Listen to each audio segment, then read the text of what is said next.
याचं आश्चर्य वाटलं की भर चौकात झाल्यानंतर तिथं स्थानिक एवढे लोक हजर होते, का नाही कोणी पुढे आले?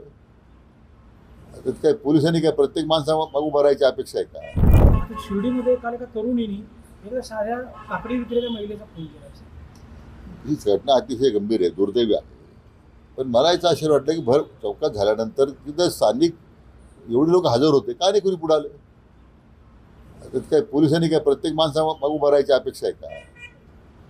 ठीक आहे, कारवाई होईल. आज गुन्हेगारीचं बिमोड करण्यासाठी आपले जिल्ह्याचे पोलीस अधीक्षक हे आता पूर्णतः सरसवलेले आहे. त्यांना पूर्ण स्वातंत्र्य दिलेलं आहे. कुठल्या राज्य असा आक्षेप नाही आहे. जिल्ह्याची गुन्हेगारीचं सबळ उच्चाटन झालं पाहिजे ही आता अपेक्षा आहे आणि त्या दृष्टीने ते कामाला लागलेले आहेत.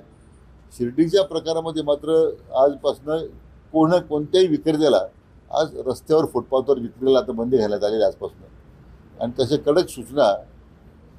मग हॉटेल किती वाजेपर्यंत चालवायचे, दुकानदारी किती वाजेपर्यंत पुढे ठेवायची याचे निर्देश दिलेले आहेत. मुलं गुन्हेगारीकडे होतीच या धंद्यातली फोटो विक्रेत्यांच्या. आता मुली सुद्धा आलेल्या आहेत. अनेक मुलींचे गुन्हेगारांशी संबंध असल्याचं देखील समोर येतं. हे आता कोमिंग ऑपरेशन करण्यास सूचना दिलेल्या आहेत. कोणालाही पाठीशी घालण्याचा प्रयत्न होणार नाही. जे काही विशेष अंमली पदार्थाविरोधात मोहीम असेल किंवा अशा गुन्हेगारी संदर्भात संघटित गुन्हेगारीचा मुद्दा असेल याच्यावर कडक कारवाई झाली पाहिजे, तसे निर्देश आता दिलेले आहेत. सर शिर्डीमध्ये हे जे गुन्हेगार आहे त्यांनी बाहेरून येऊन इथे जागा घेतलेल्या आहेत आणि इथे घर बांधले आणि इथले रहिवासी ते झालेले आहेत. स्थानिकांनीच त्यांना जागा घेतलेल्या आहेत. माझं म्हणणं तेच आहे ना की शेवटी हे गुन्हेगारी का वाढली? आपल्याच लोकांनी, स्थानिक लोकांनीच.